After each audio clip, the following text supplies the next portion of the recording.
Hello everyone, welcome to August IAS. आज हम discuss करेंगे विजन आईएएस का पीटी 365 इंडियन इकोनॉमी सेक्शन। हमारा टारगेट है to get 140 plus in GS paper 1। तो ये लेक्चर 1 है।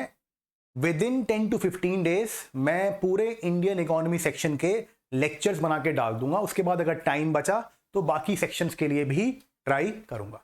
तो स्ट्रेट अवे चलते हैं अपने लेक्चर में और स्टार्ट करते हैं।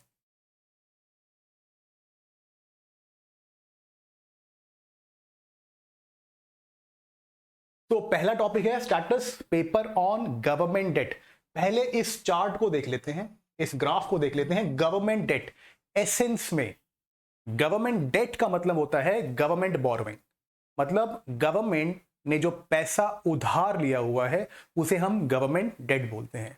अब इसको हम डिवाइड कर सकते हैं दो सेक्शन में। एक है हमारा पब्लिक डेट, देन दूसरा है हमारा अदर लाइबिलिटीज। जो पब्लिक डेट है, यहां हम सेंट्रल गवर्नमेंट की बात कर रहे हैं। जो पब्लिक डेट है वो लिया जाता है as a guarantee against consolidated fund of India. ये बेसिक फैक्ट याद रखना है कि जो भी पैसा गवर्नमेंट बोरो करेगी, सेंटर बोरो करेगा एज पब्लिक डेट, वो पैसा गारंटी तो देनी पड़ती है। जो भी कोई मार्केट से पैसा उठाएगा उसे कुछ ना कुछ गारंटी देनी पड़ेगी, तो वो गारंटी दी जाती है। It is contracted against consolidated fund of India. और जो अदर लाइबिलिटीज हैं हमारी, जैसे प्रोविडेंट फंड्स वगैरह, ये पैसा जाता है पब्लिक अकाउंट में, पब्लिक अकाउंट ऑफ इंडिया। ये बेसिक्स हैं इंडियन इकोनॉमी के, ये हमें पता होना चाहिए। पब्लिक अकाउंट कौन ऑपरेट करता है? आपका मिनिस्ट्री ऑफ फाइनेंस। तो ये बेसिक चीजें हमें पता होनी चाहिए। देन उसके बाद एक चीज जो ध्यान रखनी है वो ये है कि public debt is greater then other liability. मतलब गवर्नमेंट की जो बोरोइंग है उसमें पब्लिक डेट का अमाउंट ज्यादा है जब मैं उसे कंपेयर करूंगा टू अदर लाइबिलिटीज। अब पब्लिक डेट को I can again segregate into internal debt and external debt. Internal debt का मतलब हो गया मेरी डोमेस्टिक बोरोइंग, जो मैंने इंडिया में ही बोरो करा है उसको इंटरनल डेट बोलते हैं। देन जो मैंने बाहर की कंट्रीज से या इंस्टीट्यूशन से पैसा लिया है उसको हम एक्सटर्नल डेट बोलते हैं। ये हमारा होगा रुपी डिनोमिनेटेड, ये होता है फॉरेन करेंसी डिनोमिनेटेड। मतलब जिस कंट्री से पैसा लिया है उसी कंट्री में, उसी कंट्री की करेंसी में पैसा लिया जाता है और चुकाया जाता है। तो for example if I am borrowing from United states of America, तो पेमेंट आएगी डॉलर में और पेमेंट वापस जाएगी यूएस डॉलर में। अगर यूरोपियन यूनियन से बोरो कर रहा हूं तो यूरो में पेमेंट आएगी और यूरो में पेमेंट जाएगी। तो ये बेसिक चीज हमें पता होनी चाहिए। Then internal debt is greater than external debt. जो इंडिया का अगर मैं पब्लिक डेट देखूं तो विद इन पब्लिक डेट मेरा जो इंटरनल डेट है, जो मैंने डोमेस्टिक कॉन्स्टिट्यूएंसी से जो पैसा उठाया है, विद इन इंडिया जो पैसा उठाया है, उसका अमाउंट ज्यादा है as compare to external debt. Now internal debt को मैं फिर से डिवाइड कर सकता हूं। मार्केटेबल डेट मतलब जिसकी सेकेंडरी मार्केट में ट्रेडिंग होती है, इसे बेच सकते हैं, खरीद सकते हैं। या फिर non marketable debt, non marketable debt मतलब इसकी ट्रेडिंग वगैरह सेकेंडरी मार्केट पे नहीं होती है, इसको खरीदना और बेचना इतना आसान नहीं रहता है। ओवर द काउंटर मार्केट में या जो इंडिविजुअल्स हैं या पार्टीज हैं उन्हीं के बीच में ट्रांजैक्शन होती है। तो ये बेसिक फर्क होता है मार्केटेबल में और नॉन मार्केटेबल में। मार्केट के लिए, मार्केटेबल डेट के लिए आप सेकेंडरी मार्केट एक्सचेंज वगैरह में बाइंग और सेलिंग कर सकते हैं, यहां पे वो स्कोप नहीं होता है। देन यहां पे एक जो बेसिक चीजें हैं, जैसे कि यूपीएससी क्वेश्चन कैसे बना सकता है या फिर जो है क्वेश्चन कैसे एंटीसिपेट, क्योंकि क्या है कि आपने विजन आईएएस 365 पढ़ लिया लेकिन उसको एज इट इज पढ़ लिया, ऑब्जेक्टिवली एनालाइज नहीं करा, तो चांस रहते हैं कि आप क्वेश्चन एंटीसिपेट नहीं कर पाएंगे और जब क्वेश्चन आएगा तो आपको इंफॉर्मेशन को प्लेस करना या रिकॉल करने में दिक्कत आएगी एग्जामिनेशन हॉल में। उसके लिए क्या है, फॉर एग्जाम्पल देखते हैं कि जैसे प्रोविडेंट फंड है। अब अगर पीटी में सवाल आ जाए कि that marketable debt, which of the following is not marketable debt, तो government dated security marketable debt, treasury bill marketable debt. ये दोनों क्या है, ये मैं बाद के इसी लेक्चर में बाद में डिस्कस करूंगा डिटेल में। तो यहां पे तीसरा यूपीएससी बड़ी स्मार्टली इंसर्ट कर देगा, तीसरा ऑप्शन प्रोविडेंट फंड। तो अगर मैंने पढ़ा है कि मार्केटेबल डेट में वो नहीं आता है, तो provident fund automatically will be the wrong option. तो इस तरीके से जो है आप जो भी आपको इंफॉर्मेशन दी हो उसको थोड़ा ऑब्जेक्टिवली एनालाइज करा करो कि क्वेश्चन आएगा तो कैसे आएगा, कहां से आएगा, etcetera etcetera. Then marketable debt and non marketable debt में मेरा मार्केटेबल डेट जो है वो उसका अमाउंट ज्यादा है। तो यहां पे पब्लिक डेट का अमाउंट ज्यादा है, यहां पे इंटरनल डेट ज्यादा है एज कंपेयर टू एक्सटर्नल, और यहां पे मार्केटेबल डेट ज्यादा है as compare to non marketable. अब चलते हैं आगे। अब पहली बात, किसने इस डॉक्यूमेंट को रिलीज करा है, क्योंकि कभी कभार क्वेश्चन आ जाता है कि this particular document was released by which of the following. अब वो आरबीआई हो, फाइनेंस मिनिस्ट्री लिख दें या नीति आयोग लिख दें, एक्सेट्रा एक्सेट्रा। तो यहां पे सेंट्रल गवर्नमेंट ने रिलीज करा है इस डॉक्यूमेंट को, ये एक असेंशियल फैक्ट है इस पर्टिकुलर टॉपिक का। देन इसमें है क्या, debt management strategy of central government only. तो स्टेट की डेट मैनेजमेंट स्ट्रैटेजी इस डॉक्यूमेंट में डिस्कस नहीं करी गई है। It is only meant for central government of India, सिर्फ सेंटर की डेट मैनेजमेंट स्ट्रैटेजी डिस्कस्ड है।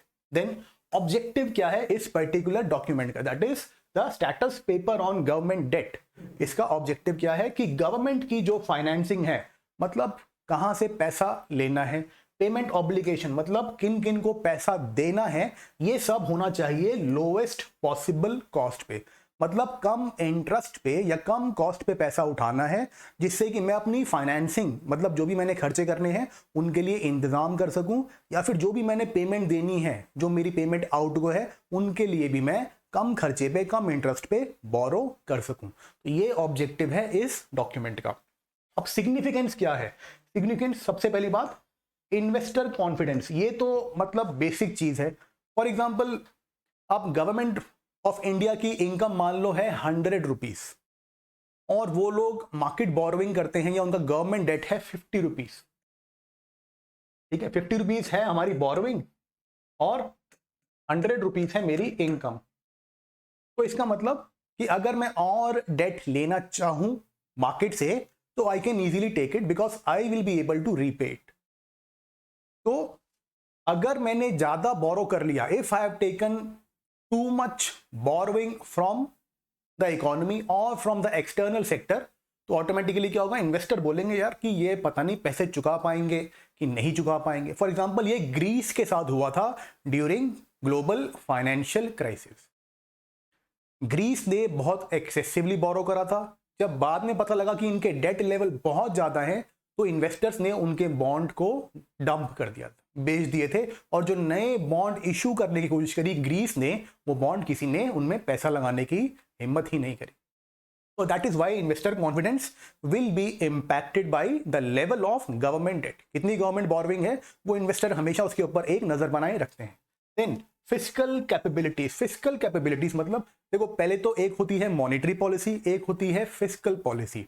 मॉनेटरी पॉलिसी होती है आपकी जो आरबीआई कंडक्ट करता है, इसके अंदर इंटरेस्ट रेट को चेंज करा जाता है, for example repo rate, reverse repo rate, marginal standing facility etcetera, bank rate etcetera, और या फिर इसमें जो रेशियोज होते हैं उनको चेंज करा जाता है, for example cash reserve ratio, statutory liquidity ratio etcetera etcetera.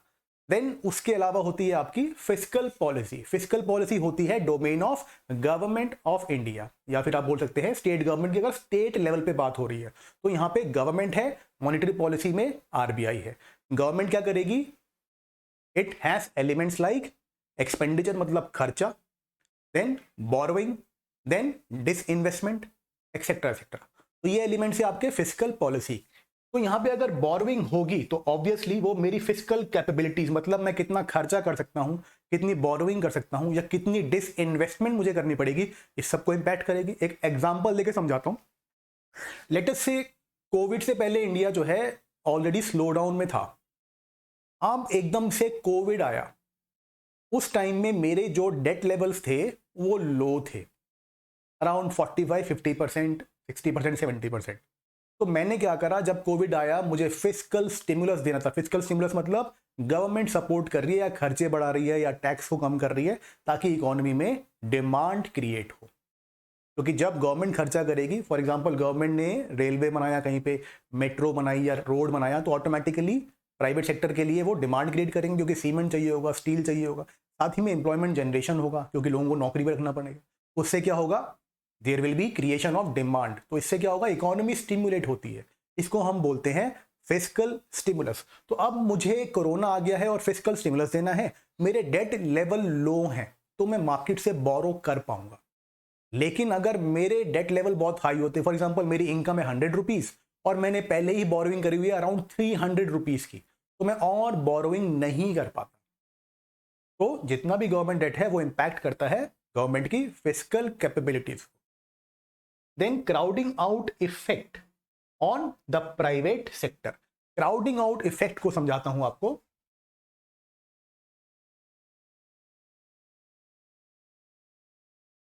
ठीक, मान लीजिए पूरी इकोनॉमी के अंदर 1000 करोड़ रुपीस अवेलेबल है। अब इसमें से गवर्नमेंट बोरोइंग बहुत ह्यूज हो गई है। गवर्नमेंट ने जो है 800 करोड़ रुपीस बोरो कर लिए। अब बाकी के जो मार्केट पार्टिसिपेंट्स हैं, फॉर एग्जांपल कॉरपोरेट्स हैं, आपके मेरे जैसे जो रिटेल हाउस हैं, एक्सेट्रा एक्सेट्रा, इन सब के लिए सिर्फ 200 करोड़ रुपीस रह गए। तो ऑटोमेटिकली क्या होगा, पैसे की डिमांड ज्यादा है, पैसे की सप्लाई कम है, तो बैंक्स जो है वो इंटरेस्ट रेट बढ़ा देंगे। इंडियन इकोनॉमी के जो इंटरेस्ट रेट हैं वो बढ़ जाएंगे। तो यहां पे क्या होगा कि जो कॉरपोरेट्स हैं वो इंटरेस्ट रेट बढ़ने की वजह से इन्वेस्ट नहीं करेंगे। जो लोन पहले 8% 9% पे आ रहा था, वो जब इंटरेस्ट बढ़ जाएंगे तो वो उसकी जो बोरोइंग कॉस्ट है वो हो जाएगी 10 अराउंड 12% 15% एक्सेट्रा। तो सीधा सीधा जो है मेरी बोरोइंग कॉस्ट बढ़ गई 5-6% से। तो कॉर्पोरेट सोचेंगे कि अभी रुक जाते हैं, बाद में इन्वेस्ट कर लेंगे क्योंकि अभी महंगा है। So because of government action the private sector will be driven out for the purpose of investment. मतलब क्राउडिंग आउट मतलब गवर्नमेंट के एक्शन की वजह से धक्का देके प्राइवेट सेक्टर इकोनॉमी से निकाल दिया गया, वो इन्वेस्ट नहीं कर पाएगा। तो ये बेसिक एसेंस है आपके क्राउडिंग आउट इफेक्ट की। Then fiscal repression. Fiscal repression ये टर्म इकोनॉमिक सर्वे में भी यूज करा गया था पहले के। आपको इसका एक बेसिक आइडिया दे देता हूं कि फिस्कल रिप्रेशन का बेसिक मतलब है कि government will channelise funds to itself. मतलब गवर्नमेंट जो है बैंकिंग सेक्टर के जो फंड्स हैं वो जबरदस्ती चैनलाइज करेगी अपने लिए। फॉर एग्जांपल आप सभी को पता होगा एक स्टैट्यूटरी लिक्विडिटी रेशियो होता है। तो जब स्टैट्यूटरी लिक्विडिटी रेशियो अगर इंक्रीज कर दिया जाए, क्योंकि आरबीआई क्या है, गवर्नमेंट का बैंकर, तो अगर ज़्यादा पैसा गवर्नमेंट सिक्योरिटी में इन्वेस्ट करवाना है तो आरबीआई बन सकता है। आरबीआई क्या कर सकता है, स्टैट्यूटरी लिक्विडिटी रेशियो को इंक्रीज कर सकता है। तो बैंकों को जबरदस्ती गवर्नमेंट सिक्योरिटी बाई करनी पड़ेगी। उससे क्या होगा, गवर्नमेंट के पास पैसा चला जाएगा। गवर्नमेंट ने चैनलाइज कर लिए फंड्स बैंकिंग सेक्टर के अपने पास। तो that is what we know as fiscal repression. Then inflationary impact. Inflationary pressure रहेगा जब गवर्नमेंट डेट बहुत ज्यादा हो जाएगा। ऑब्वियस सी बात है, क्योंकि जब गवर्नमेंट डेट होगा then it will lead to demand. maybe there are chances of printing currency। हो सकता है करेंसी भी प्रिंट करनी पड़े। तो ऑटोमेटिकली हर इकोनॉमी की डिमांड, एक सप्लाई की एक लिमिट होती है। दैट इज कि हर इकोनॉमी, फॉर एग्जांपल हमारी इंडियन इकोनॉमी की लिमिट है प्रोडक्शन की 1000 यूनिट्स। अब डिमांड हो गई because of huge government borrowing, huge fiscal stimulus 2000 unit. उसमें क्या होगा, इकोनॉमी ओवर हीट कर जाती है, इसे हम कहते हैं ओवर हीटिंग, कि अपने जो उनके आउटपुट की लेवल है उससे बहुत ऊपर जाके इकोनॉमी रन कर रही है।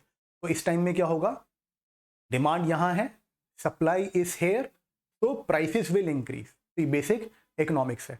तो गवर्नमेंट डेट जब बहुत ज्यादा होगा तो then there will be increased government spending, there will be increased demand in the economy, and if this increased government debt is done through printing of currency, then it will be the worst case scenario for any economy। ये आपके पहले Zimbabwe वगैरह में हो चुका है, किसी किसी केस में हाइपर इन्फ्लेशन भी हो जाती है। एनीवेज आगे चलते हैं, हायर टैक्सेस। तो ये तो बहुत ही कॉमन सेंस वाली बात है कि मैंने बहुत ज़्यादा बोरो कर लिया, I have borrowed hugely, I am government of India and I have borrowed hugely from the market. उससे क्या होगा, आगे जाके मुझे इसको चुकाना भी है, तो आगे जाके चुकाऊंगा कहां से, टैक्सेस को बढ़ाना पड़ेगा। तो these are some of the factors which are linked with government debt. अब चलते हैं नेक्स्ट, आगे चलते हैं।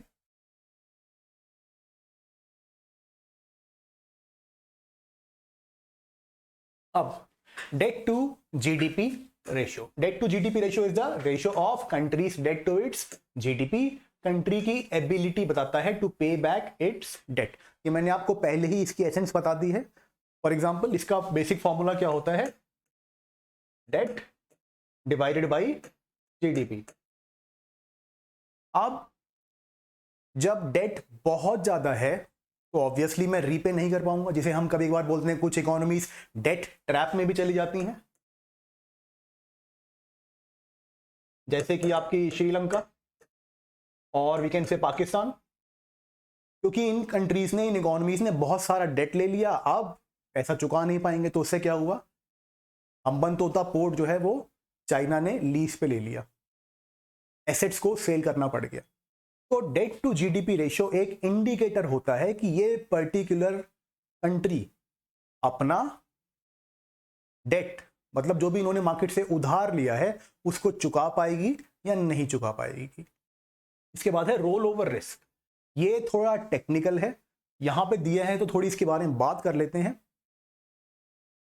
Refinancing of debt and interest charge for a new loan will be higher. अब आपको इसको सिंप्लीफाई करके समझाता हूं। सी, ये टर्म जो न्यूज में आया था, ये आया था बिकॉज ऑफ एनबीएफसी। एनबीएफसी क्या करते हैं, कमर्शियल पेपर के थ्रू शॉर्ट टर्म बोरोइंग करते हैं। मतलब ये लोग क्या करेंगे, 6 महीने शॉर्ट टर्म बोरोइंग मतलब लेस देन 1 ईयर। तो कमर्शियल पेपर जैसे आपके दीवान हाउसिंग हो गए या आईएनएफएस का इशू हुआ था, ये लोग बोरो करते हैं बहुत शॉर्ट टर्म में, 6 महीने के लिए पैसा मार्केट से लिया, लेकिन जब ये इन्वेस्ट करते हैं, आगे लोन देते हैं, तो it is for long term projects. तो यहां पे क्या होगा कि मैंने जब लोन लिया तो रेपो रेट था, रेपो रेट का एग्जांपल लेके समझा रहा हूं, मार्केट के रेट के लिए नहीं। तो मार्केट का रेट ले लेते हैं, फॉर एग्जांपल मार्केट रेट था तब 6%, तो मैंने 6% पे लोन लिया और आगे 10 साल के प्रोजेक्ट को दे दिया 10% पे।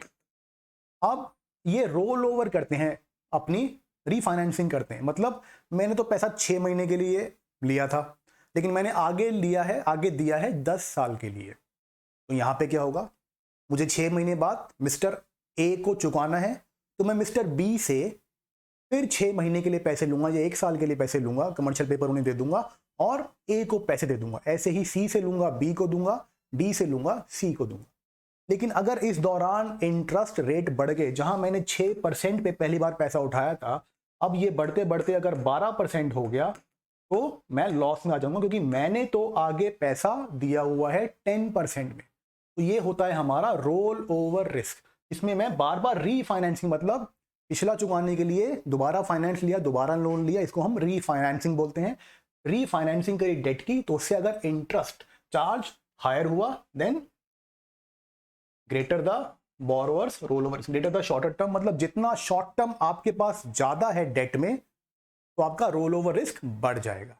इसीलिए लोग जो है लॉन्ग टर्म बोरो करते हैं, ताकि जो है आपकी 6% 8% of fix income, fix interest देना है आपने, तो ऑटोमेटिकली उससे क्या होगा, अब शांति है कि हमेशा मुझे 10 साल के लिए मैंने पैसा लिया, 10 साल के लिए मैंने प्रोजेक्ट को दिया, मैंने 6% पे लिया, इकोनॉमी के इंटरेस्ट रेट कितना ऊपर नीचे हो, मुझे 6% ही चुकाना है। लेकिन अगर शॉर्ट टर्म होता, शॉर्ट टर्म मैंने लिया है और लॉन्ग टर्म दिया है, तो रोल ओवर रिस्क आएगा। देन करेंसी और फॉरेन एक्सचेंज रिस्क, ये आपको समझा देता हूं। ये पिछली स्लाइड में भी था, ये टॉपिक मैंने डेलिबरेटली बात के लिए रखा क्योंकि यहां पे इसे थोड़ा डेप्थ में आके समझाता हूं।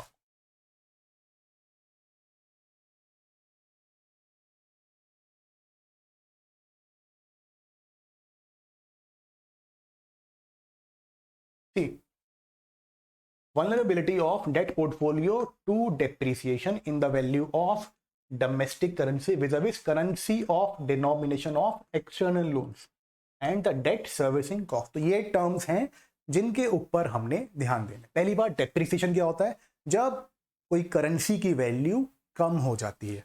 फॉर एग्जांपल पहले मेरा $1 आ रहा था 50 रुपीज में, अब मेरा $1 आ रहा है 100 रुपीज में। ये हाइपोथेटिकल एग्जांपल है, करंटली तो 75 रेट चल रहा है, 74 75। तो पहले डॉलर आ रहा था 50 रुपीज में, अब डॉलर आ रहा है 100 रुपीज में। तो ये क्या है, डेप्रिसिएशन ऑफ करेंसी। करेंसी जो है वो डेप्रिशिएट कर गई है। अब यहां पे ये क्या कहते हैं, vulnerability of debt portfolio to depreciation in the domestic currency. मेरी डोमेस्टिक करेंसी मतलब रूपी जो है वो डेप्रिशिएट कर गया, लेकिन क्या बताया था आपको, जो एक्सटर्नल लोन होते हैं, जो बाहर के लोन होते हैं, वो फॉरेन करेंसी में पैसा आता है और फॉरेन करेंसी में पैसा जाता है। That is denomination of external loan, currency of denomination. ये बेसिक चीज याद रखनी है। तो अब मैंने डॉलर में $1 लिया, मैंने यूएस डॉलर के अंदर मैंने $1 बोरो करा, अब मुझे चुकाना था उसे 50 रुपीज, लेकिन मेरा रूपी डेप्रिशिएट कर गया। अब जब रूपी डेप्रिशिएट कर जाएगा तो मुझे अब जब चुकाने की बारी आई है तो 100 रुपीज वापस करने हैं। यहां पे क्या हो गया, इस एग्जांपल में मेरी कॉस्ट ऑफ रीपेइंग, मेरी जो डेट सर्विसिंग कॉस्ट है, मतलब डेट को जो मैंने पे करना है उसका इंटरेस्ट या प्रिंसिपल, वो डबल हो गई। तो this is known as foreign exchange risk और करेंसी रिस्क। ये बेसिक बेसिक कॉन्सेप्ट्स हैं, एग्जाम के लिए इंपॉर्टेंट है, इन्हें याद रखना।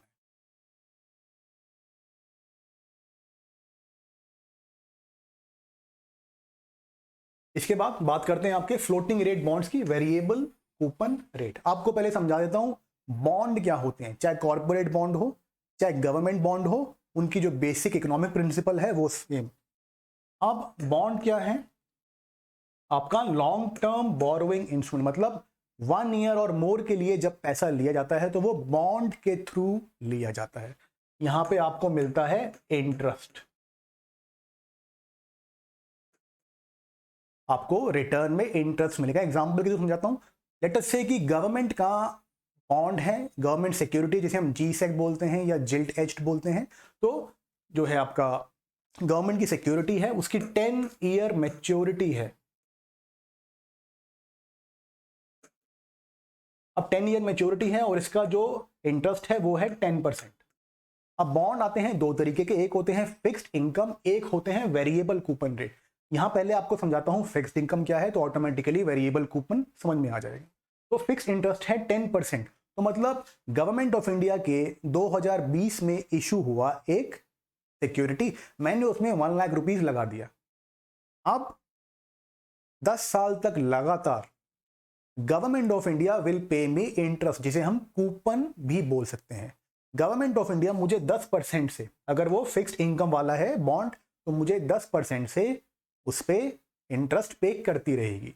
फिर जब 10 साल हो जाएंगे तो ये हो जाएगी इसकी मैच्योरिटी, जिसे हम बोलते हैं रिडेम्पशन, मतलब इसकी एक्सपायरी। तो 2030 के अंदर government will return the principal amount, जो मैंने 1 लाख रुपए इनिशियली गवर्नमेंट ऑफ इंडिया को दिए थे एज अ लोन, क्योंकि ये बेसिकली क्या है, एक लोन दे रहा हूं मैं गवर्नमेंट ऑफ इंडिया को। तो मैंने गवर्नमेंट ऑफ इंडिया की सिक्योरिटी में पैसा दिया था, उसको गवर्नमेंट मुझे वापस कर देगी। तो 10 साल तक मुझे इंटरेस्ट मिलेगा और at the expiry of period I will get my principal amount back. अब वेरिएबल वाला क्या होता है, ये होगा आपका मार्केट लिंक्ड, जो भी इकोनॉमी के अंदर इंटरेस्ट रेट चल रहा होगा उससे किसी चीज से लिंक होते हैं। फॉर एग्जांपल ये रेपो रेट से भी लिंक कर सकते हैं, या जो और कोई इंस्ट्रूमेंट हो उससे भी लिंक कर सकते हैं। तो जब जब रेपो रेट ऊपर जाएगा, फॉर एग्जांपल अभी करंटली रेपो रेट है 4%, तो ये लिंक्ड रहेगा उससे, वेरिएबल कूपन रेट। तो मुझे मान लो आप 4 एग्जाम्पल लेके समझा रहा हूँ, मुझे मान लो 4% इंटरेस्ट मिल रहा है। आगे जाके अगर रेपो रेट आरबीआई ने 2% कर दिया तो मुझे 2% कूपन मिलेगा, मतलब इंटरेस्ट मिलेगा। फिर अगर आरबीआई ने रेट धीरे धीरे बढ़ा के 8% कर दिया तो मुझे कूपन और जिसे बोलते हैं इंटरेस्ट वो 8% मिल जाएगा। मतलब वेरिएबिलिटी रहेगी मेरी इंटरेस्ट पेमेंट में, जैसे जैसे इंटरेस्ट रेट चेंज होगा मेरी इंटरेस्ट पेमेंट भी चेंज होगी। अब इसके बाद बात करते हैं, ठीक, फिस्कल डेफिसिट की बात नहीं करूंगा क्योंकि ये बहुत बेसिक है, ये सभी को आता हो, जिसने भी थोड़ी भी इकोनॉमिक्स पढ़ी होगी तो फिस्कल डेफिसिट तो पता ही होगा, excess of expenditure over revenue. Short term debt की बात करते हैं, यहां थोड़ा सा टेक्निकल होने की जरूरत है, तो यहां समझ लेना एक बार। पहली बात तो विद इन नेक्स्ट 12 मंथ्स, मतलब 1 ईयर और लेस को हम शॉर्ट टर्म बोलते हैं इस केस में, और जब 1 साल से ऊपर की बोरोइंग हो तो उसे हम बोलते हैं लॉन्ग टर्म डेट। तो बेसिक चीज याद रखनी है। अब यहां पे जो टेक्निकल चीजें समझने वाली वो ये है, रेगुलर ट्रेजरी बिल, ठीक है, dated securities maturing in the ensuing 1 year, ये टेक्निकल चीज है। देन एक्सटर्नल डेट,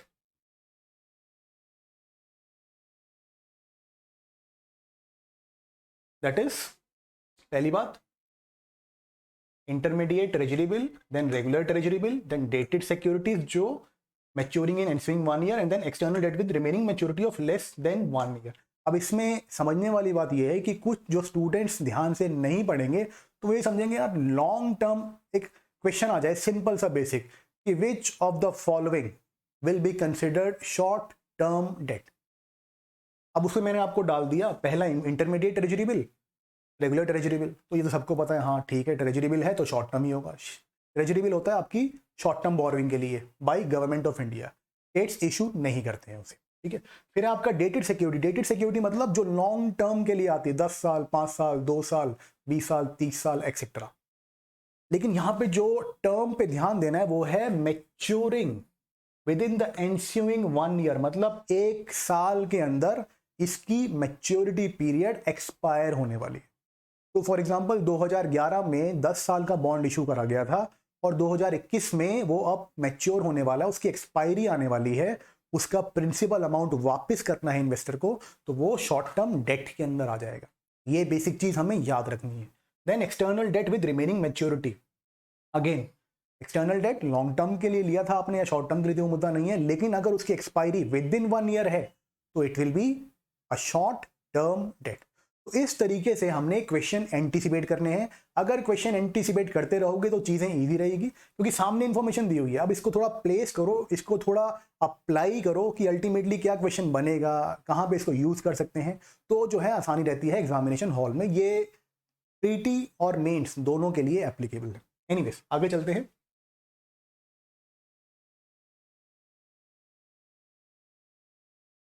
इसके बाद ट्रेजरी बिल। अब यहां पे मैं आपको समझा देता हूं ट्रेजरी बिल क्या होते हैं। Discounted instruments, short term cash flow mismatches, ठीक है। तो यहां पे हमें ट्रेजरी बिल की क्या इंपॉर्टेंट चीजें ध्यान रखनी है, शॉर्ट टर्म है, फिर डिस्काउंटेड है और कैश फ्लो मिसमैचेस। अब एक एक करके समझाता हूं। शॉर्ट टर्म का मतलब 1 साल से कम, लेस देन 1 ईयर, ये मोस्टली आते हैं आपके 91 डे के लिए, 182 डे के लिए, 364 डे के लिए, एक्सेट्रा एक्सेट्रा। डिस्काउंटेड, अब ये थोड़ा टेक्निकल है तो ये समझने की कोशिश करना कि इंस्ट्रूमेंट की अपनी एक फेस वैल्यू होती है। फॉर एग्जांपल ये एक ट्रेजरी बिल है और इसके ऊपर लिखा हुआ है 100 रुपीज, तो ये इसकी हो गई फेस वैल्यू। ये मान लो इसका आसान भाषा में इसका एमआरपी है, it is the MRP of this particular treasury bill. अब जब मैं मार्केट जाता हूं तो एमआरपी दिया होता है तो हम कभी कभी बोलते हैं ना भैया ये तो एमआरपी है, कुछ डिस्काउंट दोगे क्या, क्योंकि treasury bill pay interest payment नहीं होती है। तो मैं पैसा क्यों दूं जब मुझे आपने इंटरेस्ट पेमेंट ही नहीं करनी है। मुझे गवर्नमेंट सिक्योरिटी जो लॉन्ग टर्म गवर्नमेंट बॉन्ड था उसके अंदर मुझे इंटरेस्ट आ रहा है, तो मुझे समझ में आता है हाँ मैं यहाँ पे इन्वेस्ट करूँ पैसा। भाई ट्रेजरी बिल में आप मुझे इन्वेस्ट करने के लिए कोई मोटिव तो दो, यहाँ पे इंटरेस्ट पेमेंट है नहीं, तो मोटिव क्या है, ये इशू होता है और डिस्काउंट। लेटर से गवर्नमेंट जब इसे इशू करेगी तो इसे बेचेगी 95 रुपीज के अंदर। तो it will be sold at a discounted price that is 95 rupees. और अगर मान लो ये 91 डे का था, तो 91 डे के बाद जब इसकी मैच्योरिटी होगी तो it will be redeemed at the face value which is 100 rupees. तो मेरा बेनिफिट क्या है, मैंने इसे खरीदा 95 रुपीज के अंदर, लेकिन जब 91 डे हुए तो मैं गवर्नमेंट के पास जाऊंगा कि ये लो अपना ट्रेजरी बिल और मुझे मेरा पैसा वापस कर दो, तो गवर्नमेंट मुझे वापस करेगी 100 रुपीज। तो 5 रुपी is my return on investment. तो इस पर इंटरेस्ट पेमेंट नहीं होती है, इसमें डिस्काउंट पे बेचा जाएगा, लेकिन जब इसे रिडीम करा जाएगा, जब इसकी एक्सपायरी होगी, तो इसे गवर्नमेंट वापस लेगी पूरी फेस वैल्यू पे, दैट इज योर 100 रुपीज। तो that is the basic essence of treasury bill. ये याद रखना एग्जामिनेशन पॉइंट ऑफ व्यू से, that only government of India can issue treasury bill, state government can not issue a treasury bill. ये चीज को याद रखना है हमने एग्जामिनेशन पॉइंट ऑफ व्यू से।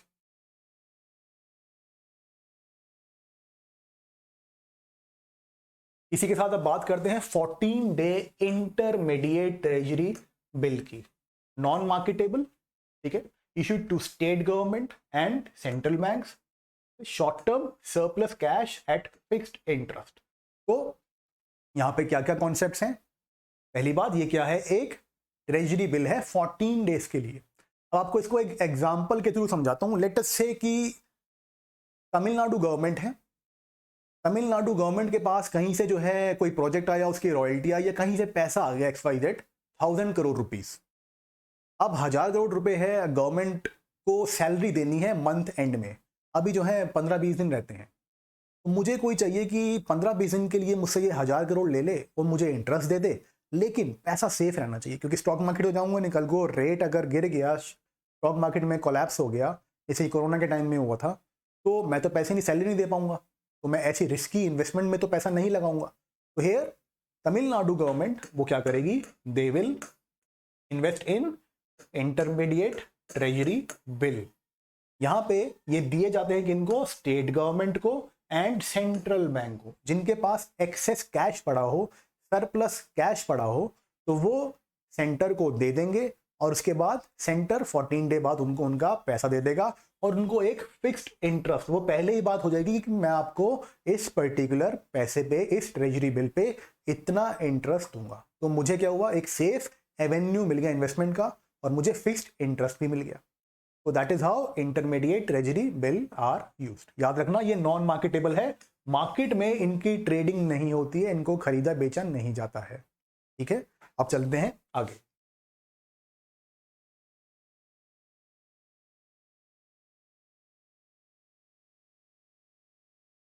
नेक्स्ट है आपका approach of the central government towards sustainable debt management. वो जो थे, इससे पहले हम बॉक्सेस को कवर कर रहे थे जो डॉक्यूमेंट में दिए हुए हैं। अब वापस हम अपने टॉपिक पे आ गए, approach of central government towards sustainable development. Government ने क्या करा है, डिसाइडेड, याद रखना डिसाइडेड, कि अभी सेटअप नहीं हुआ है, एक statutory public debt management agency PDMA को स्टैब्लिश करा जाएगा। ये एक स्टैट्यूटरी बॉडी होगी, मतलब एक लॉ के थ्रू स्टैब्लिश करी जाएगी, उसे हम स्टैट्यूटरी बॉडी करते हैं, स्टैट्यूटरी बॉडी बोलते हैं। यहां पे स्टैट्यूट का मतलब लॉ, और ये मैनेज करेगी external and domestic debt under a single roof.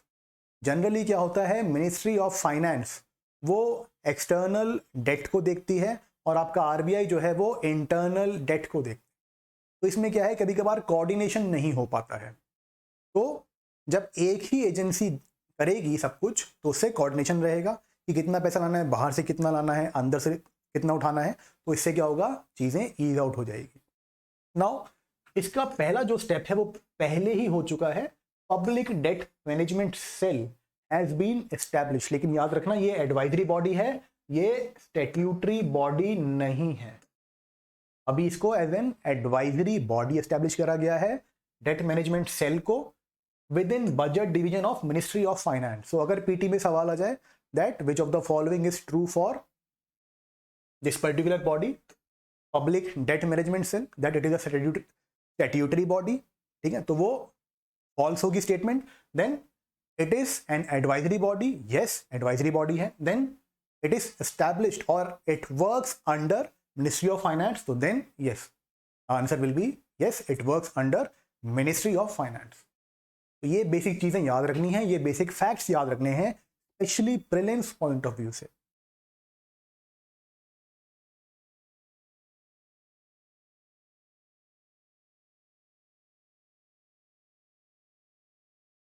अब यहां पे इस पर्टिकुलर पेज में कुछ ज्यादा इंपॉर्टेंट नहीं है। लो कॉस्ट ऑफ बोरोइंग कैसे करने की सोच रही है गवर्नमेंट, अपने जो स्टेटस पेपर ऑन जो आया है गवर्नमेंट डेट, उसमें जो है मीडियम टर्म की जो डेट मैनेजमेंट स्ट्रैटेजी है, उसमें गवर्नमेंट अपनी कॉस्ट ऑफ बोरोइंग को कैसे कम करेगी। इलोंगेटिंग, अब ये वर्ड यूज करा है इलोंगेटिंग, ये इलोंगेटिंग वर्ड का मतलब है यहाँ पे कि शॉर्ट टर्म मैच्योरिटी की बजाय गवर्नमेंट लॉन्ग टर्म मैच्योरिटी का डेट उठाएगी। क्योंकि शॉर्ट टर्म में क्या था, हमने पढ़ा पहले, roll over risk, refinancing risk, क्योंकि कल को अगर ब्याज की दरें बढ़ गई, if interest rate increases in future, then government of India जिनका डेट शॉर्ट टर्म है, अगर शॉर्ट टर्म है तो वो प्रॉब्लम में आ जाएंगे। So here they will try to increase the maturity profile of the debt, मतलब लंबी मैच्योरिटी का पैसा उठाया जाएगा। Rationalisation of interest rates on small saving, small saving आपका होता है प्रोविडेंट फंड वगैरह, national saving certificate etcetera etcetera. अब होता क्या है कि ये जो स्मॉल सेविंग फंड्स हैं, ये इनका जो इंटरेस्ट रेट है वो मार्केट से थोड़ा ऊपर रहता है। अब गवर्नमेंट ऑफ इंडिया क्या चाहती है कि इनका जो इंटरेस्ट रेट है वो मार्केट से लिंक्ड होना चाहिए। मतलब अगर मेरे को मार्केट 6% पे ब्याज पे दे रही है बोरोइंग, तो मैं स्मॉल सेविंग फंड में 8% क्यों दे रहा हूं या 9% क्यों दे रहा हूं। तो गवर्नमेंट उनको रैशनलाइज, मतलब इनको कम करना चाहती है, मार्केट के साथ सिंक्रनाइज करना चाहती है, उनके साथ लिंक करना चाहती है। लेकिन ये एक पॉलिटिकल मुद्दा है, क्योंकि अभी आपने देखा होगा कुछ दिन पहले कि आपके मिनिस्टर ने बोला कि हम जो है रेट घटा रहे हैं स्मॉल सेविंग, लेकिन इलेक्शन चल रहे हैं तो ये पॉलिटिकल मुद्दा बन जाएगा। तो स्ट्रेट अवे गवर्नमेंट ने with in 24 hours U turn मार दिया कि नहीं, हम नहीं घटा रहे हैं। तो that is why it is very difficult to rationalise interest rate on small saving. इसमें बेसिकली कौन पैसा लगाते हैं, आपके जो है लो इनकम हाउस होल्ड हो गए, या इवन जो है मिडिल इनकम हाई इनकम वाले भी लगाते हैं। इसमें टैक्सेशन के बेनिफिट्स रहते हैं और सिक्योर्ड इन्वेस्टमेंट होती है। पहले जब बाकी के एवेन्यूज नहीं थे, जैसे कि म्यूचुअल फंड हो गया या स्टॉक मार्केट नहीं, तो ये एक सिग्निफिकेंट जो है एवेन्यू होता था पैसे लगाने के लिए। लेकिन अब इसकी जो इंपॉर्टेंस है वो कम हो गई। अब इस पर्टिकुलर डायग्राम को ज़्यादा नहीं देखेंगे, क्योंकि यहाँ पे क्या है कि डेटा मुझे दिया हुआ है 2017-18 का। भाई या तो आप मुझे डेटा देते पिछले 10 साल का या 5 साल का, या मुझे आप रीसेंट डेटा देते, तो ये ज़्यादा काम नहीं आएगा डेटा।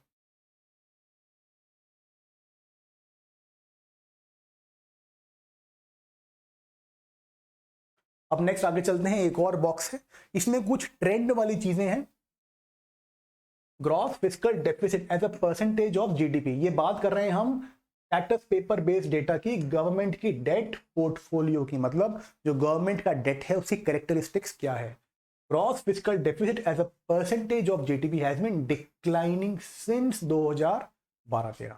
तो इस तरीके का डेटा कुछ हो तो वो काम में आता है, क्योंकि आपने देखा होगा पीटी में क्वेश्चन आ जाते हैं कि government's debt has been steadily increasing, steadily decreasing. तो वो सारे क्वेश्चन कहाँ से पुटअप करते हैं यूपीएससी, या तो वो इकोनॉमिक सर्वे से लिए जाते हैं, क्योंकि वहाँ पे आपने देखा होगा कि ग्राफ वगैरह बने होते हैं, उनको अच्छे से देख लिया करो कि गवर्नमेंट जो है इकोनॉमिक सर्वे ने क्या टर्म यूज़ करा है कि स्टेडीली इंक्रीजिंग है या स्टेडीली डिक्रीजिंग है, एक्सेट्रा एक्सेट्रा। अब यहाँ पे ऐसे टर्म है कि हैज़ बीन डिक्लाइनिंग ट्रेंड 2012-13 से fiscal deficit as a percentage of GDP is decreasing. तो अगर क्वेश्चन आ जाए कि gross fiscal deficit as a percentage of GDP has been increasing for the past quite a few years, तो वो wrong होगा, क्योंकि आंसर इज डिक्लाइनिंग। तो ये बेसिक जो है, इस तरीके से क्वेश्चंस को एंटिसिपेट करना है हमने। Then most of the government debt is at fixed interest rate. अभी आपने ध्यान दिया हो तो हमने पढ़ा था वेरिएबल कूपन रेट। उसमें क्या है कि मार्केट जैसे ही थोड़े इंटरेस्ट रेट वॉलेटाइल होंगे, मेरी पेमेंट भी वॉलेटाइल हो जाएगी। रेपो रेट 4% है तो मैं 4 दे रहा हूँ, रेपो रेट 10% पे आ गया तो मुझे 10% देना पड़ेगा। तो इससे क्या है, सारी की सारी जो कैलकुलेशन है, सारे के सारे जो बजट में मैंने एस्टिमेट्स दिए थे कि मेरा इतना खर्चा होगा, मेरी इतनी इंटरेस्ट पेमेंट जाएगी, वो सारी जो है प्रॉब्लम में पड़ जाती है, क्योंकि दोबारा से रीवर्क करना पड़ता है। तो इसमें क्या है, गवर्नमेंट का जो मोस्ट ऑफ द डेट, याद रखना most of the debt government का वो जो है फिक्स्ड इंटरेस्ट रेट में है, वेरिएबल कूपन रेट में नहीं है। देन इससे क्या होगा, मिनिमाइज हो जाएगा इंटरेस्ट रेट वॉलेटिलिटी, ये मैं आपको बता चुका हूं। Low share of external debt, currency risk and the susceptibility of debt portfolio is not substantial. मतलब कि जो भी आपको पहले बताया कि जब एक्सचेंज रेट मतलब बाहर से एक्सटर्नल लोन लिया जाता है तो बाहर की करेंसी में पैसा आता है और बाहर की करेंसी में ही चुकाना होता है। लेकिन लो शेयर ऑफ एक्सटर्नल डेट, ये मैं आपको पहले ही बता चुका हूं कि हमारा इंटरनल डेट ज्यादा है as compare to external debt, तो मेरा जो बाहर की रीपेमेंट की वजह से एक्सचेंज रेट रिस्क है वो कम रहेगा, मेरी जो ससेप्टिबिलिटी है वो कम रहेगी। तो ये आपने बेसिक याद रखना है। ये फैक्ट मैं आपको पहले जब वो डायग्राम या फ्लो चार्ट को डिस्कस करा था तभी बता चुका हूं।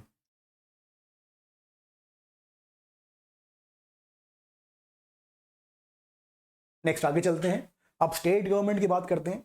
Date GDP ratio of state, यहां जो जीडीपी की बात हो रही है वो स्टेट ग्रॉस डोमेस्टिक प्रोडक्ट की बात हो रही है। Debt to GDP ratio of state has marginally decreased, ये याद रखना कि मार्जिनली कम हुआ है, बहुत सिग्निफिकेंट डिक्लाइन नहीं है। ये आप सभी को पता होगा क्यों, क्योंकि क्या क्या हुआ है। फॉर एग्जांपल आपके जो उदय बॉन्ड हैं, उदय बॉन्ड के कारण स्टेट्स के खर्चे बढ़ गए हैं, और फिर कोविड वगैरह में भी जो है दिया गया, हालांकि ये डेटा तो पहले का है, लेकिन अभी स्टेट के खर्चे भी बढ़ गए हैं क्योंकि कोविड वगैरह में जो है इन्होंने बोरोइंग करी है और आगे फिस्कल स्टिमुलस वगैरह स्टेट्स ने भी अपने लेवल पे दिया है। Then within the public debt share of market borrowing, अब ये फैक्ट जो है इंपॉर्टेंट है। देखो 14th फाइनेंस कमीशन की रिकमेंडेशन थी कि जो स्टेट्स हैं वो NSSF national small saving fund से बोरो ना करें, वो अपनी मार्केट बोरोइंग को कराएं। तो उसे इंप्लीमेंट कर रहे हैं स्टेट। तो जो ये पैसा उठाते हैं, जो इनकी बोरोइंग है, जो इनका डेट है, उसमें मार्केट से जो पैसा उठाया है उसका एलिमेंट, उसका अमाउंट बढ़ गया है, और NSSF से जो पैसा उठाते थे वो उसमें स्टेडी डिक्लाइन है। ये बेसिक जो ट्रेंड वाइज क्वेश्चन आते हैं उनके लिए इसको प्रिपेयर करना है। Then loans from centre, centre से जो लोन आते हैं have been decreasing over the years। तो माइनर सा पार्ट है, स्टेट की टोटल बोरोइंग में से जो सेंटर से लोन आते हैं, जो गवर्नमेंट ऑफ इंडिया से लोन आते हैं, वो स्टेडली कम होते जा रहे हैं। इस बेसिक चीज का याद रखना है, और बहुत ही मिनिमम सा पार्ट है। तो इस तरीके से हम जो है अपने जो ट्रेंड वाले क्वेश्चन आते हैं उसके लिए प्रिपेयर करते हैं। मोस्टली ये जो है आपके गवर्नमेंट डॉक्यूमेंट से पूछे जाते हैं।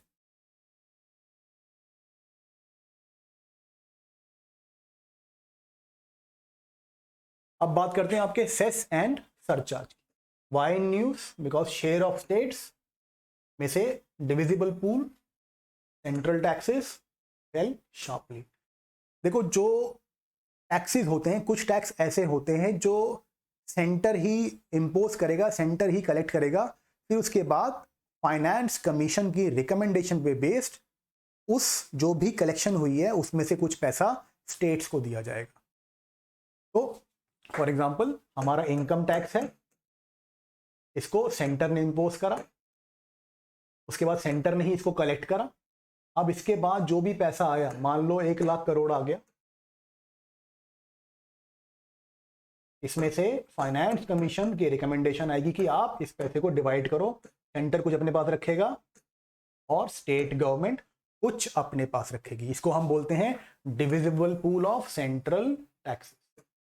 तो इस तरीके से जो है हमारे यहाँ जिसे बोलते हैं फिस्कल फेडरलिज्म वो चलती है। अब यहाँ पे सेंट्रल टैक्सेस से डिविजिबल पूल से जो पैसा आ रहा था स्टेट्स को, इट हैज फेल शार्पली। तो ये चीज को याद रखना है कि अगर क्वेश्चन आ जाए कि स्टेडीली इंक्रीज, तो नहीं, it fail sharply. Well below 14 finance commission recommendation of 42%। यहाँ पे कितना है, अराउंड 32%। तो ये बेसिक फैक्ट्स याद रखने हैं। अब चलते हैं और फैक्ट्स के पास। आर्टिकल 270 अलाउ करता है centre to levy cess and surcharge. तो अब बात करते हैं सेस एंड सरचार्ज क्या होते हैं। पहली बात तो कॉन्स्टिट्यूशन अलाउ करता है सेंटर को, under article 270 the centre can impose cess and surcharge. Cess specific purpose, surcharge tax on tax.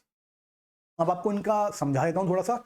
Cess में क्या होगा कि cess is a tax on tax, इसे लिवाई करा जाता है स्पेसिफिक पर्पस के लिए। तो सेस क्या है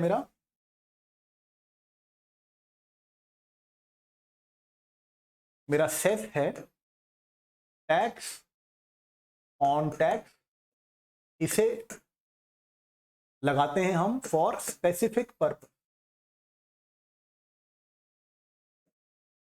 फॉर एग्जाम्पल आपने जब बिल पे करा होगा, कभी कभार आपने उसके अंदर देखा होगा रोड सेस, एजुकेशन सेस, स्वच्छ भारत सेस। तो ये नेम क्या सिग्निफाई कर रहा है कि ये जो सेस हमने कलेक्ट करा है it will be spent on these particular items only. तो फॉर एग्जाम्पल अगर आपने रोड सेस कलेक्ट करा है तो ऐसा नहीं कि आप उसे खर्च कर देंगे नरेगा में।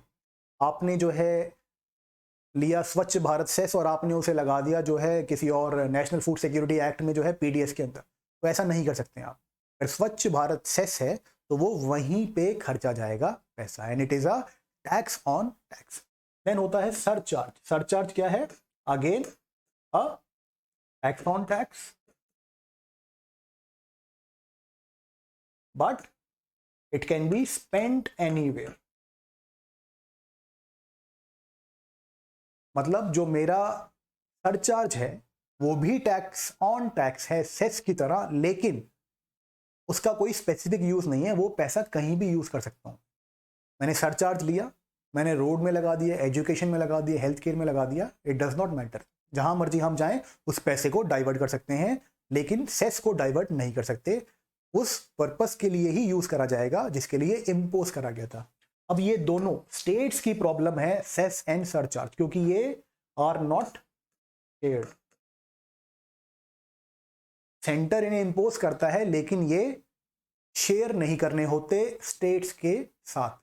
ये डिस्क्रिप्शन पे डिपेंड करता है सेंटर की, उनका मन करे तो शेयर करेंगे, मन नहीं करेगा तो शेयर नहीं करेंगे। जनरली सेस और सरचार्ज इसीलिए लगाया जाता है जब सेंटर को पैसा सिर्फ अपने लिए चाहिए हो, क्योंकि अगर उनको पैसा सभी को बांटना होता तो वो जीएसटी बढ़ा देते या इनकम टैक्स बढ़ा देते, क्योंकि वो तो ऑटोमेटिकली आपका पैसा चला जाएगा स्टेट्स के पास। अब यहाँ पे कुछ एग्जांपल दिए हुए, Swachh Bharat cess surcharge of 10% on income tax. Surcharge there is no need to stipulate the purpose, ये मैंने आपको बता दिया है। At the description utilise the proceeds of the surcharge for whichever purpose it deems fit. ये आपको मैं बता चुका हूं कि जहां पे मेरा मन करेगा वहां मैं सरचार्ज का पैसा यूज कर सकता हूं, सेस का पैसा वहीं जहां के लिए मैंने उसे इम्पोज करा था। रोड मतलब रोड, एजुकेशन के लिए अगर इम्पोज करा था तो एजुकेशन में ही डालूंगा पैसा, डिजास्टर मैनेजमेंट में नहीं डालूंगा।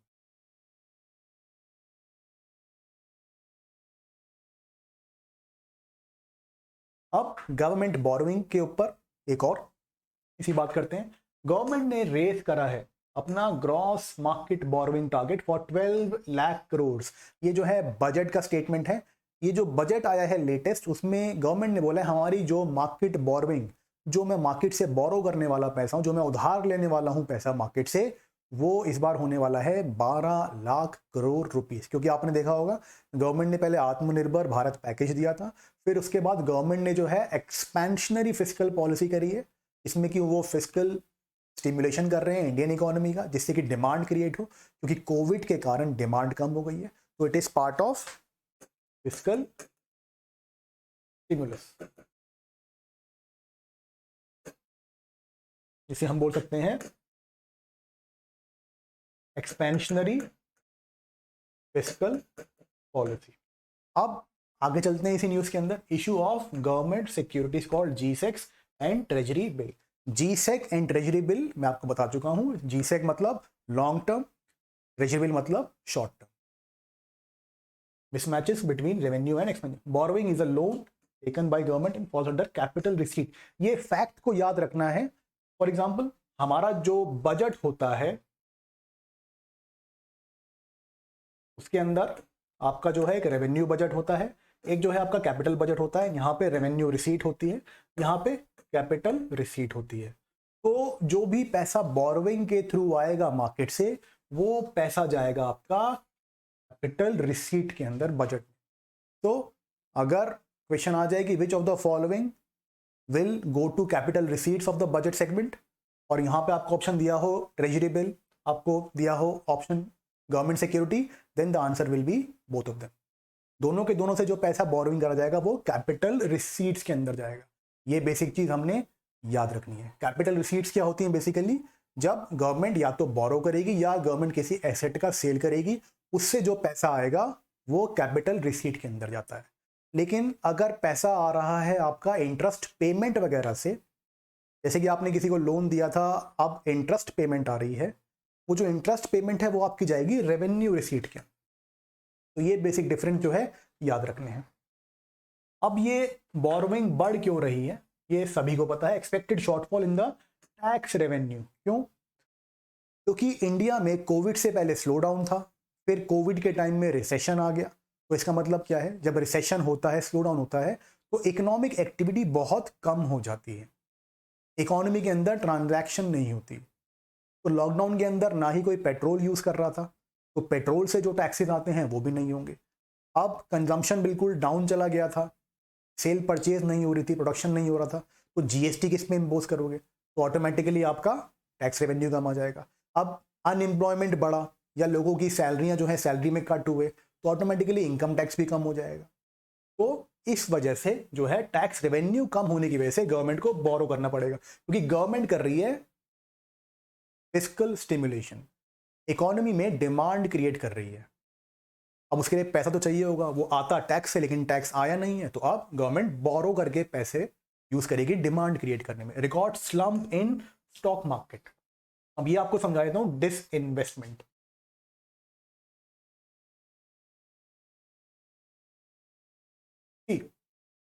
गवर्नमेंट ओनर है पब्लिक सेक्टर यूनिट्स की, बैंक्स वगैरह की। तो गवर्नमेंट जब उनके शेयर को सेल करती है, फॉर एग्जांपल गवर्नमेंट ने ओएनजीसी है, ओएनजीसी के जो शेयर हैं उसको सेल कर दिया, मतलब जो गवर्नमेंट ओन करती है, क्योंकि गवर्नमेंट ओनर है ओएनजीसी की, गवर्नमेंट ने उनके शेयर को सेल कर दिया मार्केट में, इसे हम बोलते हैं disinvestment.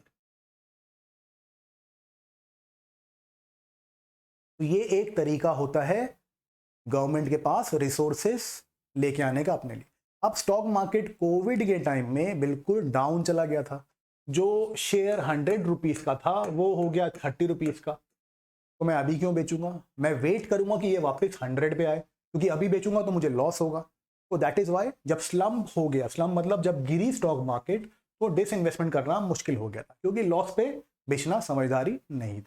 Then spike in expenditure, 1.7 lakh crore of relief. ये आत्मनिर्भर पैकेज के बारे में बात हो रही है कि जब कोविड आया तो गवर्नमेंट को रिलीफ देना था, गवर्नमेंट को असिस्ट करना था, तो गवर्नमेंट ने उसके लिए खर्चा करा। तो that is why there will be increased government borrowing. Then pressure on bond market and crowding out resources for private sector. ये आपको बता चुका हूं मैं, क्राउडिंग आउट। फॉर एग्जाम्पल अब लिमिटेड पैसा है इकोनॉमी के अंदर, अब गवर्नमेंट ने बोल दिया 12 लाख करोड़ तो मुझे अपने लिए चाहिए, मैं बोरो करूंगा 12 लाख करोड़। ऐसा अवेलेबल था सिर्फ 13 लाख करोड़ या 15 लाख करोड़। तो इसमें क्या होगा? इंटरेस्ट रेट बढ़ जाएंगे, जो बॉन्ड है उनकी यील्ड, जैसे बोलते हैं हम, बॉन्ड पे जो इंटरेस्ट मिलता है वो बढ़ जाएंगे। तो कॉर्पोरेट कहेगा कि मैं अभी क्यों इशू करूं, मैं बाद में इशू कर लूंगा जब इंटरेस्ट रेट डाउन होंगे। तो क्या होगा? Crowding out of resources for private sector. Private sector जो है वो गवर्नमेंट एक्शन की वजह से it will be driven out from the economy for the purpose of private investment. क्योंकि गवर्नमेंट जब 12 लाख करोड़ बोरो करेगी तो इंटरेस्ट रेट बढ़ जाएंगे। कॉर्पोरेट्स के लिए जब इंटरेस्ट रेट बढ़ जाएंगे तो वो कहेंगे मेरे लिए ये इन्वेस्टमेंट प्रॉफिटेबल नहीं रहेगी, जहां पहले मुझे 6% में मिल रहा था अब मुझे 12% में मिल रहा है। So why should I invest right now? I will wait it out and when the time is right I will invest. So that is what is crowding out. Fiscal deficit is set to shoot up sharply. ये हमें पता ही है, क्योंकि revenue आ नहीं रहे हैं। Fiscal deficit क्या होता है? Excess of expenditure over revenue. Expenditure ज़्यादा है, खर्चा ज़्यादा है, आमदनी कम है, इनकम कम है, so when expenditure is more, revenue is less, there will be deficit and this is known as fiscal deficit. तो ये तो बढ़ना ही है, 12 लाख करोड़ जब हम खर्चा करेंगे तो। एनीवेज आगे चलते हैं।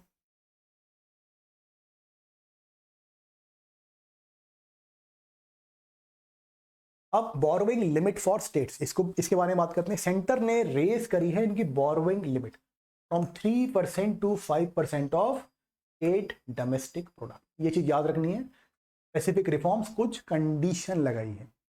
देखो एफआरबीएम एक्ट होता है, ठीक है, एफआरबीएम एक्ट होता है, वो किस लिए होता है? फाइनेंशियल डिसिप्लिन के लिए, जिसमें कि फिस्कल डेफिसिट सेंटर को अपना कम करना होता है। इसको करना था 3% ऑफ द जीडीपी बाई 21 मार्च। ये जो जीडीपी है यहां पे याद रखना, ये नॉमिनल जीडीपी होता है, रियल जीडीपी की बात नहीं कर रहे होते हैं। इन्फ्लेशन एडजस्टेड, मतलब जो हमारा रियल जीडीपी होता है वो इन्फ्लेशन एडजस्टेड होता है। यहां पे हम उसके बारे में बात नहीं कर रहे। जब भी फिस्कल डेफिसिट की बात आएगी तो then it is calculated on the basis of nominal GDP. ये बेसिक चीज पता होनी चाहिए। तो यहां पे एफआरबीएम एक्ट कहता है कि फिस्कल डेफिसिट को रखो 3% ऑफ जीडीपी।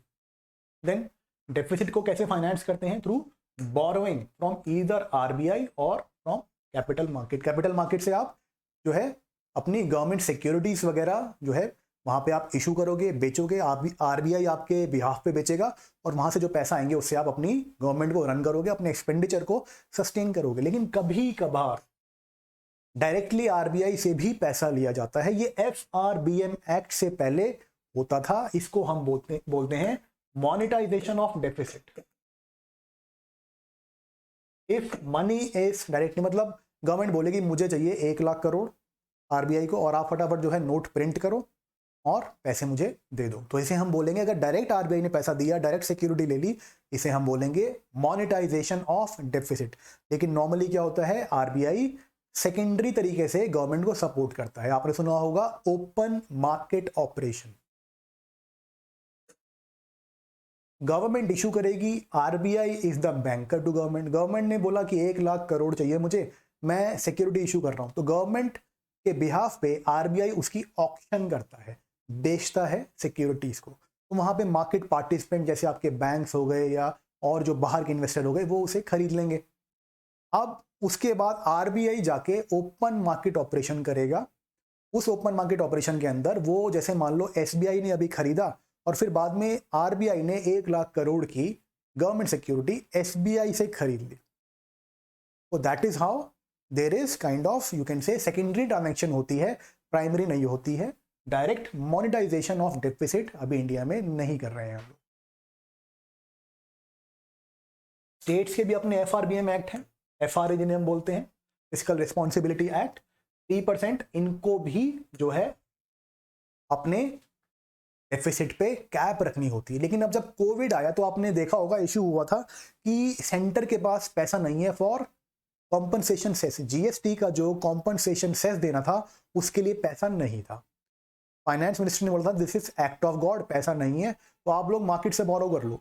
लेकिन यहाँ पे मेरी लिमिट है कि मैं सिर्फ 3% तक ही डेफिसिट रख सकता हूँ। लेकिन मुझे सेंटर कह रहा है कि आप स्टिम्युलेट करो इकोनॉमी को, अपने आप कर लो, मेरे पास पैसा नहीं है तो, लेकिन मेरी लिमिट मुझे रोकती है, तो लिमिट तो बढ़ाओ। तो सेंटर ने इनकी लिमिट बढ़ा दी कि आप अब ज्यादा पैसा बोरो कर सकते हो, लेकिन सेंटर ने कुछ कंडीशंस लगाई।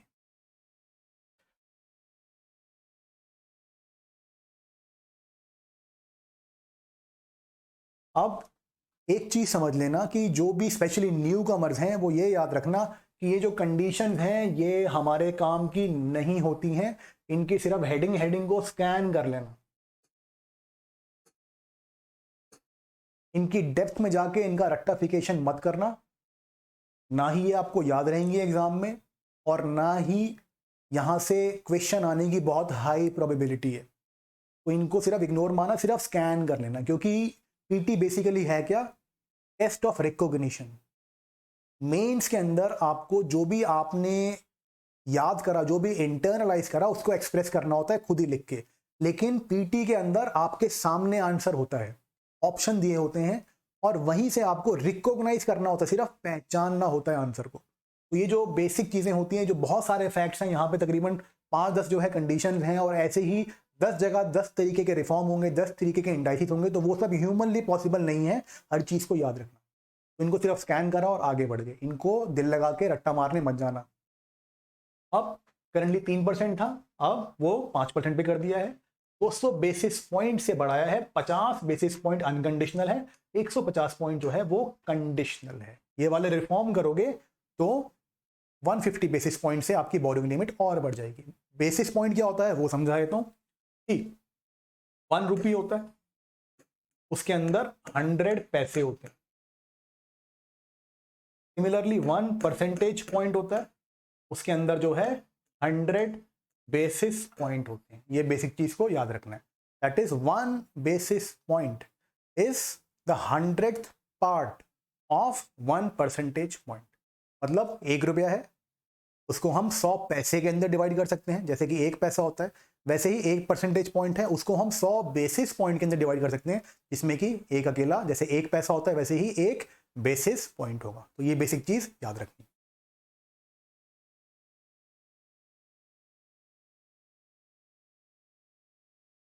अब यह है टॉपिक हमारा empowered group of secretaries and project development cell. ये जो है गवर्नमेंट ने स्टैब्लिश करे हैं, ये चीज याद रखना। इनका ऑब्जेक्टिव क्या है, इनको और अट्रैक्टिंग इन्वेस्टमेंट, इन्वेस्टमेंट को अट्रैक्ट करने के लिए गवर्नमेंट ने empowered group of secretaries and project development cell जो है इन्हें एस्टैब्लिश करा है। आप पहले देख लेते हैं EGOS को। अब इसमें फैक्ट्स हैं, थोड़े से फैक्ट्स याद रखना। इसका चेयरपर्सन कौन है, कैबिनेट सेक्रेटरी। तो एम्पावर्ड ग्रुप ऑफ सेक्रेटरी का जो हेड है वो कैबिनेट सेक्रेटरी होगा।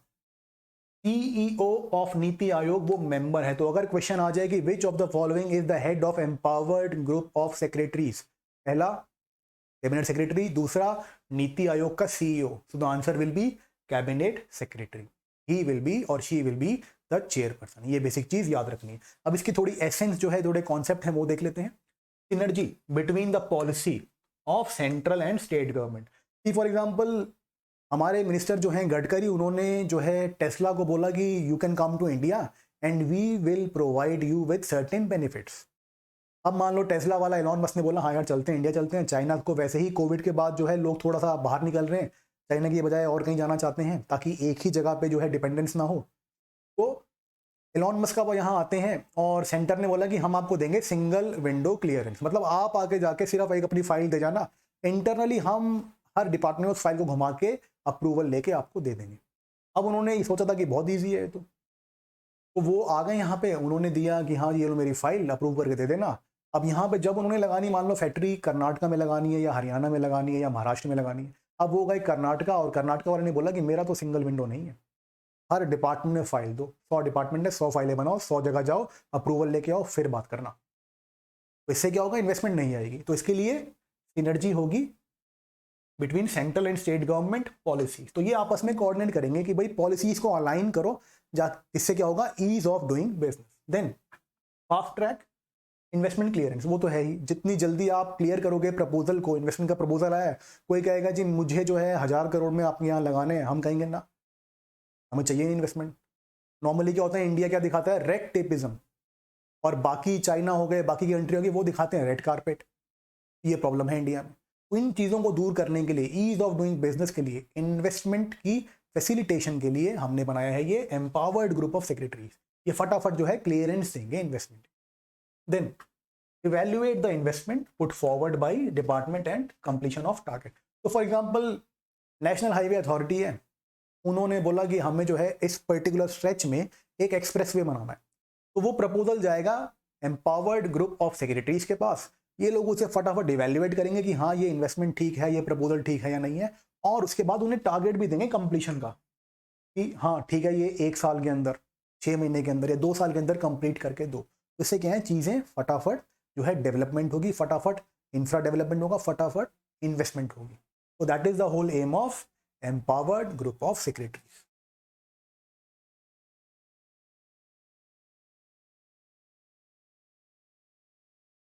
अब इसके बाद है प्रोजेक्ट डेवलपमेंट सेल। अब इसका क्या एम है, जैसे नाम में ही लिखा हुआ है, डेवलपमेंट ऑफ इन्वेस्टेबल प्रोजेक्ट्स। अब ये एक बहुत ही नोवल कॉन्सेप्ट है, ये आपको बहुत ही जो है बोलते हैं इनोवेटिव चीज़ है। Create project with all approval. Normally क्या होता है कि मैं इन्वेस्टर हूं, मुझे जाके 10 मिनिस्ट्री 500 डिपार्टमेंट से बात करनी पड़ती है। ये क्या करेंगे, एक प्रोजेक्ट बनाया मुझे प्लेट पे देंगे। तो ये बेसिकली क्या करेंगे कि create projects with all approval, जितने भी अप्रूवल है। फॉर एग्जांपल यहाँ पे रोड बनानी है, ठीक है, कहीं पे मेट्रो बनानी है, तो उस पूरे के पूरे प्रोजेक्ट के लिए जितनी अप्रूवल चाहिए ये पहले ही ला करेंगे। वो तो ये हो गया जैसे कि स्विगी पे मेन्यू होता है ना कि हाँ ये चाहिए ये चाहिए ये चाहिए, तो आपने जो है देखें, हाँ जी रोड सेक्टर, हाँ जी इलेक्ट्रिसिटी, हाँ जी सोलर मिशन, तो आपको जिस भी सेक्टर में इन्वेस्ट करना है वहाँ पे आप जाएंगे, आपको रेडीमेड प्रोजेक्ट मिलेंगे, हाँ जी इतनी लागत है, अप्रूवल आ चुके हैं। फिर ये लोग जो है लैंड भी आपके लिए लेके रखेंगे। तो लैंड एक्विजिशन अपने आप में बहुत बड़ी प्रॉब्लम है, उसमें ही सालों साल लग जाते हैं। ये आपने देखा होगा अभी जो आपका महाराष्ट्र और गुजरात में जो बुलेट ट्रेन चलनी है, वहाँ जापान ने 12 बोला है कि लैंड एक्विजिशन में बहुत टाइम लग रहा है। तो ये लैंड एक्विजिशन जो है अवेलेबिलिटी जो है करवा के रखेंगे, अप्रूवल्स देंगे, तो उससे क्या होगा, you are serving readymade projects on platter. तो उसके लिए क्या है, इन्वेस्टर के लिए बहुत ईजी हो जाएगा। आइडेंटिफाई करेंगे इशू को कि कोई भी इशू है, मान लो किसी स्ट्रेच में जो है फार्मर अनरेस्ट हो गया, वो नहीं दे रहे हैं लैंड, वो कह रहे हैं कि हमें रेट ठीक से नहीं मिला, तो उस इशू को आइडेंटिफाई करा जाएगा, फिर कोऑर्डिनेट करा जाएगा, उसे दे दिया जाएगा एम्पावर्ड ग्रुप को। एम्पावर्ड ग्रुप कौन सा, आपका सेक्रेटरी वाला, मतलब उसको कोई भी इशू हुआ उसको एस्केलेट कर देंगे ऊपर, जिससे कि जल्दी की जल्दी फाइल जो है पड़ी ना रहे, फाइल चली गई ऊपर, ऊपर वाले फटाफट काम करेंगे, तो उससे स्पीड अप होगा ग्रोथ एंड डेवलपमेंट। तो that is the whole aim here. तो लेक्चर को यहाँ खत्म करते हैं। मैं पूरा का पूरा आपका इंडियन इकोनॉमी सेक्शन खत्म कर दूंगा अराउंड 7 डेज ये से 15 डेज के अंदर। तो चैनल पे देखते रहना बार बार, और जो टेलीग्राम चैनल है वहाँ देखते रहना, यूट्यूब चैनल पे देखते रहना, मैं अपलोड करता रहूँगा regularly lecture. Okay, thank you.